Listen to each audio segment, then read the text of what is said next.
অবাক করার ব্যাপার হলো সূরা শামসের শুরুতে আল্লাহ তাআলা ধারাবাহিকভাবে টানা নির্বিচ্ছিন্নভাবে 11 বার শপথ করেছেন।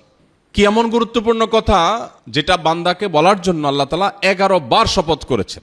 এর ধারে কাছের সংখ্যার শপথ গোটা কোরআনের কোথাও নেই। প্রিয় ভাইরা আমার, সেটা হলো আত্মশুদ্ধি, আত্মনিয়ন্ত্রণ, আত্মসংযম। এই বিষয়টার গুরুত্ব বোঝাতে গিয়ে আল্লাহ 11 বার শপথ করে বলেছেন, কদ আফলাহা মান যাক্কাহা ওয়া কদ খাবা মান দাসাহা। যে নিজেকে পরিশুদ্ধ করতে পারলো, নিজেকে পবিত্র করতে পারলো। তার অভ্যাস ছিল মিথ্যা বলা, কিন্তু সে ছেড়ে দিয়েছে। তার ব্যবহার খারাপ ছিল, কিন্তু সে ব্যবহারটাকে ভালো করার চেষ্টা করে সফল হয়েছে, নিজেকে শাসন করেছে। তার মধ্যে লোভ ছিল, মোহ ছিল, সে নিজেকে নিয়ন্ত্রণ করতে পেরেছে। তার বদভ্যাস ছিল মোবাইলে হারাম জিনিস দেখা, সে সেখান থেকে বেরিয়ে এসেছে। তার বদভ্যাস ছিল হারাম জিনিস শোনা, সে সেখান থেকে সরে এসেছে, ট্র্যাক চেঞ্জ করেছে, জাহান্নামমুখী পথ থেকে জান্নাতমুখী পথে এসেছে। কদ আফলাহা মান যাক্কাহা।